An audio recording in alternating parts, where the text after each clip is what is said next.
Shalom beba ndeko nyonso bazolanda biso na kati ya notre chaîne ezali Amen Ministries wapi lorsque tu Amen Ministries tu mona notre maman na biso Anna Baba maman Anna Babi c'est la grâce toujours la grâce tikati nzambe ya lola a pambola yo pe abatela pe sosu mikolo mingi ya koleka pona magamoza ko sala na bosa te ma coordinatrice na komba maman na biso Tete Lukubika évangéliste munene oyo abengaka toujours maman Anna Baba Zete Moindo ainsi que na bosanité ba tunyoso balandaka biso na kati ya notre chaîne na biso munene ezali Amen Ministries wapi maman na biso Nicole Likio pe déjà le banzambe na kati ya France maman na biso ezali Claudia Panzu na kati ya France ainsi que Dieu merci na bosanité famille Mbachikeva prophète Bilele ezali Fabrice na kati ya États-Unis na bosanité ezali Olga bina biso papa boka na nenga kimia ma sœur Olga Fatou Olga na kati ya Paris nzambalola apambola yo Bijou Malingi na kata Parinda Pambola yo Mama Sylvie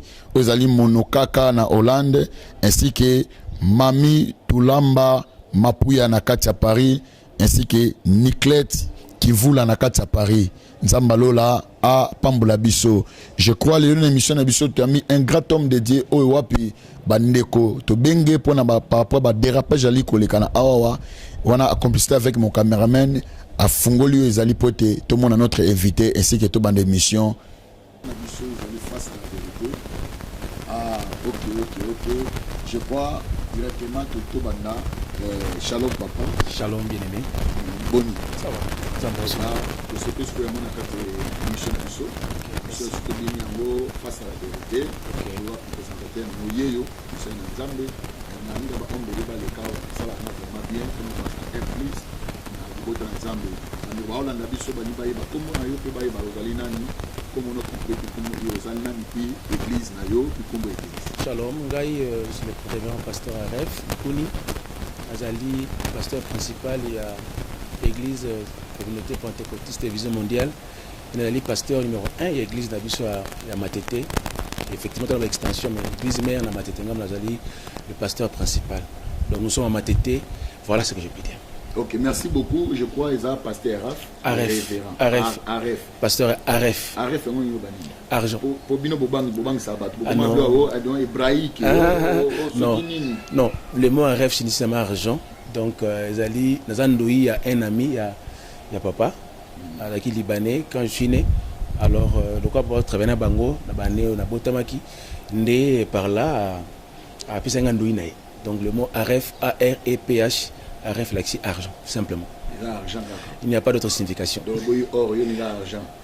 Comme c'est un ngwana. Tant pas Jésus lorsque Christ a botami barana argent barana trois choses. La naissance d'anga il n'y avait pas question d'ordre spirituel. Dans le sens il y a na comme mon cher ensemble après. Donc on a encore changé comme beauté comme arrête na longa comme Daniel, dem so so abongol mutema. Comme Daniel, non.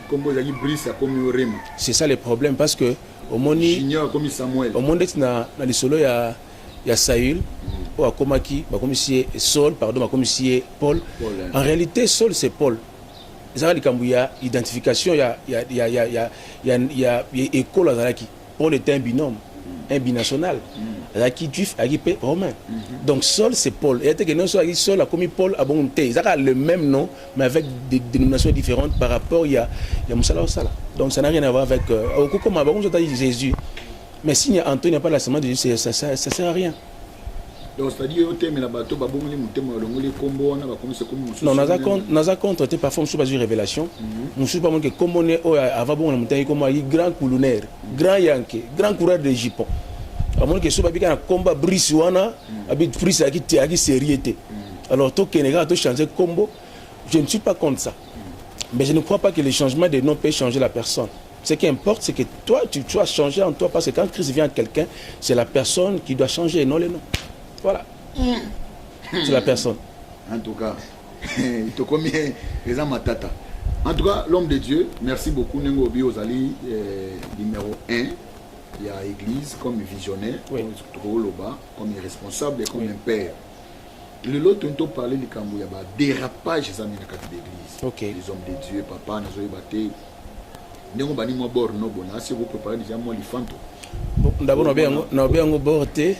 Ce sont les appellations mondaines et puis l'église locale les a abortées. Là, c'est 1, 2, 2. Non, préparez moi, pourquoi?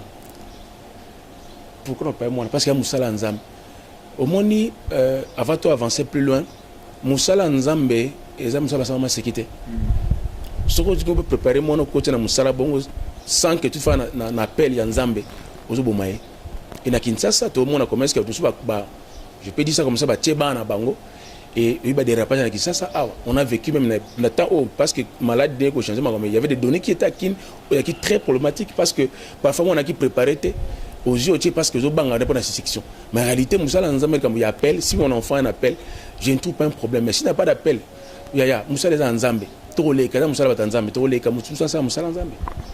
ce n'est pas Bible parce que mon îlot remplaçant ming ya l'église et comme toujours bana moko biologique tokolo bango bana baza spirituel bazo soit sous les devanter c'est toujours bana moko biologique et au moins soit moko ta bakisi belé yonga na tunio yo lobi kiza musala nzambe lobi tant tozonga parce que ba image otikala lobi to ya tozonga sauter papa et mamboloba ki to moni maintenant ya mona Arlo yoga ba pombo Arlo oka archibishop Arlo il faut du ménage au chapeauté non papa casse moi pas casse n'est-ce pas oui. Moi je pense que ça tout retenir locaux je vais dire à tout le monde qui me suit de partout dans le monde nakati ya Moussa Nzambe nyonso nde nazali awa qu'on le veuille ou pas nos enfants ont la semence de Dieu naké na domaine scientifique aussi un scientifique aussi moi na nyonso menuisier nakati ne moi na moko da menuisier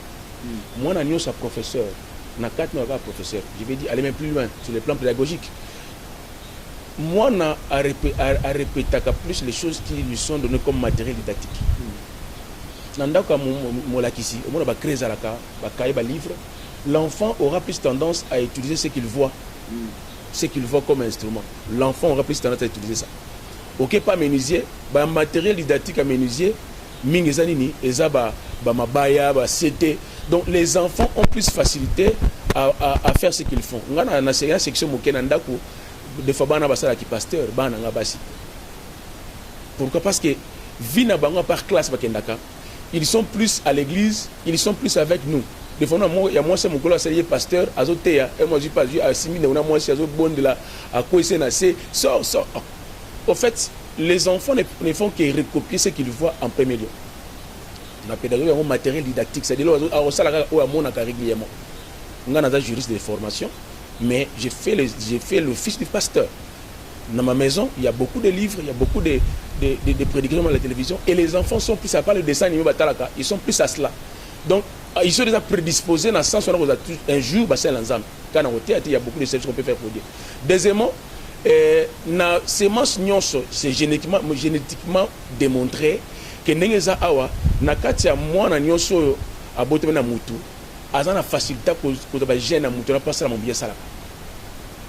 C'est-à-dire son aboti bana mona li to le wa ngai li sur le quoi ça mona gitate zaka da mwana wana de même pe na mamto salaka ils ont la facilité un jour alors comme un pasteur un jour Saphir Keliana comme un pasteur c'est une évidence mais ce qui importe na musala nzambe il faut que mwana wana en appelle c'est ça en fait la différence ce qu'on appelle ça va aller être canalisé parce que c'est le père qui identifie l'enfant et c'est le père qui nomme ou donne le nom à l'enfant qui va porter plus tard. Voilà ce que je peux dire.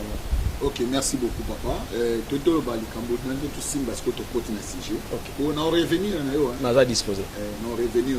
En mot déjà, ça va. On a un en tout cas, ça va. Merci beaucoup. Tout ça. Toto revenir, tout fan maintenant un sujet l'église est comme Bangayo. Ok. Est-ce que l'église est là Bangayo? Même l'autre, au monde à l'église. Elle était pas disposition d'ailleurs au Canada, pour était pas à Bongo. Trône et puis na peuple. Malheureusement, il y a un récit tout ça dans l'église, puis on a d'abord na trône était. Non na trône. Bando bazar va vérifier il y en a trône. Côté autour là, quelques frères bazar, pas côté l'autre. Non, on a dans la fanatique. J'ai des gens qui croient en moi, qui croient en mon ministère, qui croient en mon appel. Puis on a trône. D'ailleurs, ba quitte na biso awa, il y en a nous soya capé awa.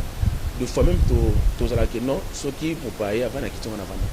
On n'a pas une chaise spécifique, spéciale. Nous avons contre la trompe. Celle-là, c'est leur affaire. Mais je sais une chose que non, nous sommes des serviteurs. quand on est un ministre de Dieu, on est les serviteurs des gens que Dieu nous donne à gérer. Nous sommes que des gardiens. Et nous sommes les moindres du monde. Donc, voilà ce que je peux dire en premier lieu. Deuxième chose, Église ou royaume, je ne sais pas qu'est-ce que le royaume. Il faut non savoir qu'est-ce que le royaume. Parce que dans la Bible, il y a une histoire que je pourrais peut-être vous dire ça aujourd'hui. Il y a Banaïli des sacrificateurs. Parce que les sacrificateurs et bandits, tout beau. Le royaume est bandit Bible. Dans le fils des sacrificateurs. Il avait ses fils par rapport à Aaron, le premier souverain sacrificateur avec ses fils. Dieu choisit la tribu de Lévi comme sa tribu. Lévi signifie attachement dans mon comprendre. Deuxièmement, à une famille à Aaron, basé dans la sacrificature spécifique, c'est-à-dire Aaron, souverain sacrificateur, Bané, sacrificateur. Et toute la tribu de Lévi comme des serviteurs des sacrificateurs. Là, je pense que les gens qui nous suivent doivent comprendre ça. Alors, par rapport à la sacrificature aaronique, lévitique, au moment que Aaron a bané, sacrificateur Tibela. Et il y avait des conditions. Et là, il y a comme condition pour la sacrificateur dans la famille Aaron, il faut que vous parce que sacrificateur, pour ça, vous savez, c'est un bébé. De deux points de défaut corporel, oh le polo, et Boukana, oh le bouc, pour ça, parce que un musulman noble, tu vas utiliser tes mains et tes pieds. Troisièmement, lui c'est te bokate parce qu'il faut moins le ça là. Oh lui parce qu'il faut que le parce que nous avons fait au camp. Et enfin mon souci que non au cours on a promis la testicule. La Bible bien tu ne peux pas avoir les testicules écrasés. Donc parce que sacrificateur il faut assurer succession. Le fils soit fort sexuellement. Quand on a des testicules écrasés ou on est castré, on n'aura pas de succession. Or que nous avons aligné la succession minime. Et Tamboli Bongo. Et au moment où sacrificature aaronique et quand qui n'a penchant sous na Élie le sacrificateur parce que Élie n'a pas un ébossé l'ensemble mais tu le bélango peut-être le lopé et au moment que Élie a qui moutoua qui n'a qu'à raswa mais ba nae na 1 Samuel chapitre 2 au fini na fini Bible dit que baeba qui nza bossé la question na ngeza moko papa kasi on répond le pemba la moko comment est-ce que tu peux servir Dieu moyebiete. Et ça, les autres, il y a des gens qui servent Dieu mais qui ne le connaissent pas. Pendant qu'ils ont en besoin de par rapport au royaume, il y a des gens qui font que leurs enfants deviennent leurs successeurs, mais en réalité, c'est ça le danger. Au jour où on a un parce que vous êtes un pasteur, au qui est né au danger, au jour où on a sauté dans mon salaire, mais en réalité, il y a des maman ça va fallir, maman ça va musicien, il y a côté dans mon salaire ensemble. En réalité, il n'est pas pour le service de Dieu. Et il n'y a pas que Olingo Lingate, dans le bas de mon compte dans Facebook. Tout ce qu'on fait par émotion, par sentiment, par complexe, tout ce qu'on fait par émotion, on le paye cash. Parce que nous avons une émotion. Tout ce qu'on fait par émotion, on fait par sentiment, on fait par complexe, on fait par comparaison, on le paye cash. Nous sommes ça là, tout le monde a dit ça, ça doit faire pour la bonne. Il y a un or qu'il n'est pas du domaine. Tant que tu n'es pas dans le domaine, tu as un problème pour nous. De même, dans le Nzambe, tu as un sentiment.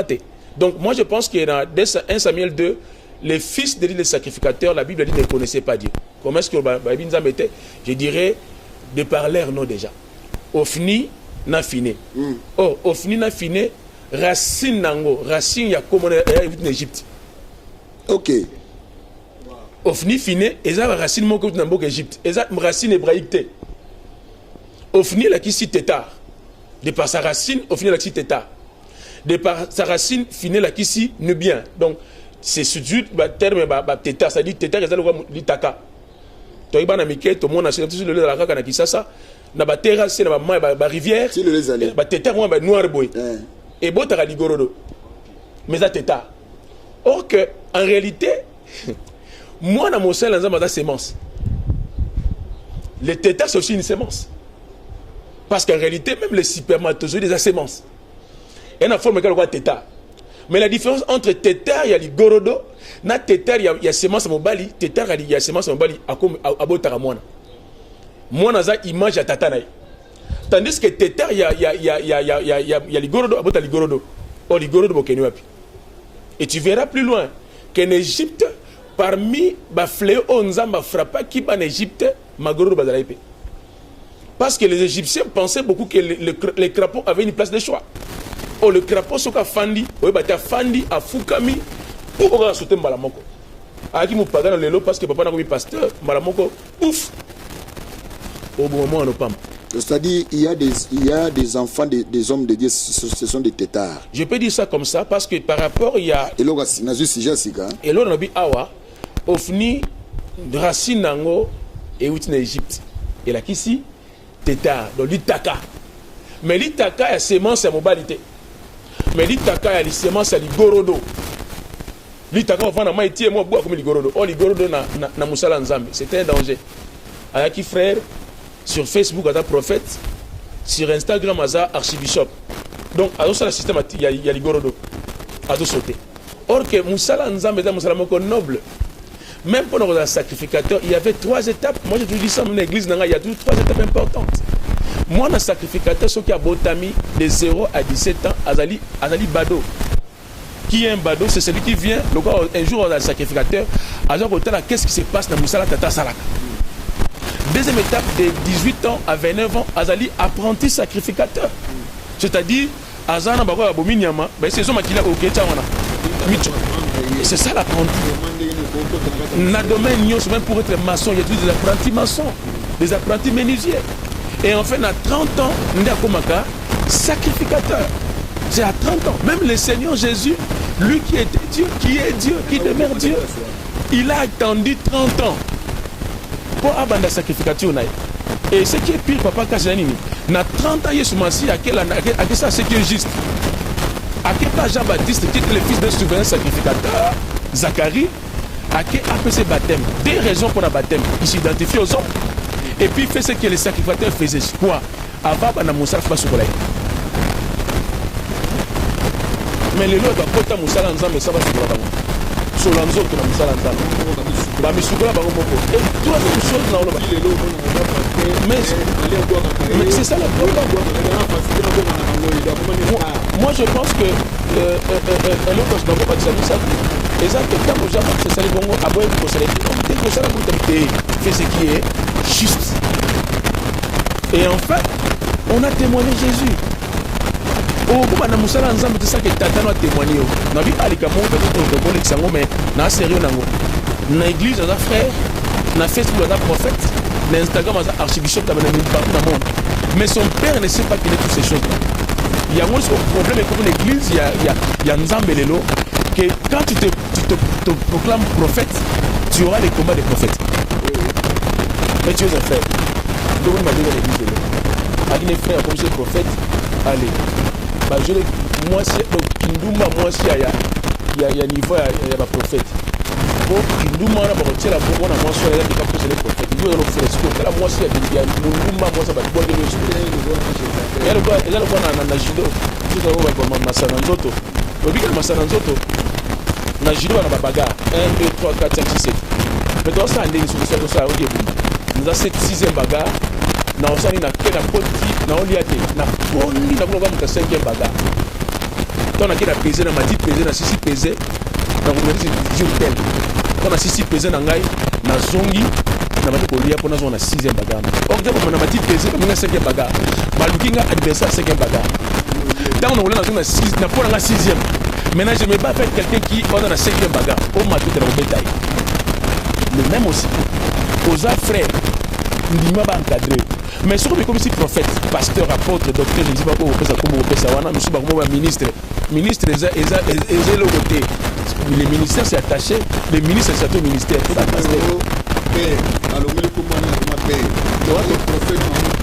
là, c'est la ministre c'est la Congolais et puis pour la catholique. Donc, pour raison pour laquelle on a frère Azot Mao 15 jours de Neven. 15 jours de Neven. C'est Neven dans 9. Sur les 15 jours, parce qu'on suit des fois la philosophie des églises catholiques. Donc là, c'est pas intéressant. Mais moi, c'est mon problème que non. Soit c'est que ton père d'être. Jésus a accepté des sources logiques là. À que Jean-Baptiste a fait ses baptêmes et il a été présenté par Jean-Baptiste. Dans mon salon, il faut que quelqu'un puisse te présenter. Ok, merci beaucoup. Je prends ma maman sur la tellement déjà délai, mais il faut sur un bon allélo. L'homme de Dieu. Allélo, c'est le nom. Et puis, c'est présenté par la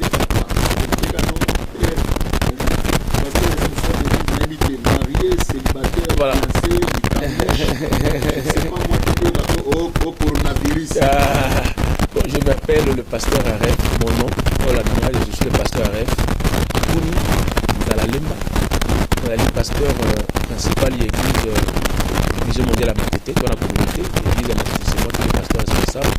On a lu marié, ça fait presque 10 ans, et je suis père de 3 enfants, une jolie fille et un garçon. Et ma femme s'appelle Malodiane Kuni, et aussi mon numéro de contact 089 63 14 043. C'est ça. Numéro de contact 089 plus 243, Kodamboka plus 243 89 63 14 043. Voilà mon numéro de contact.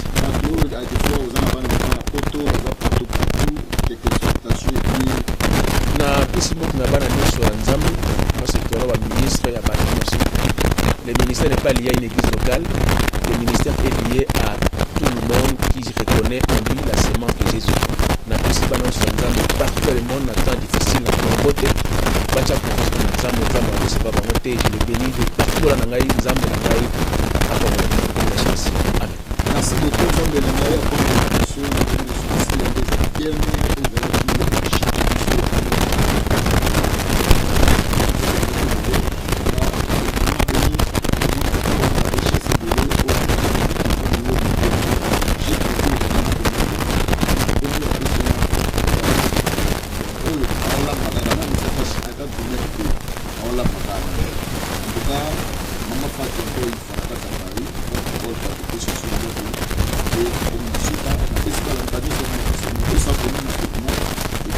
deuxième étape de notre toujours avec une vidéo, je dois pas y faire la prochaine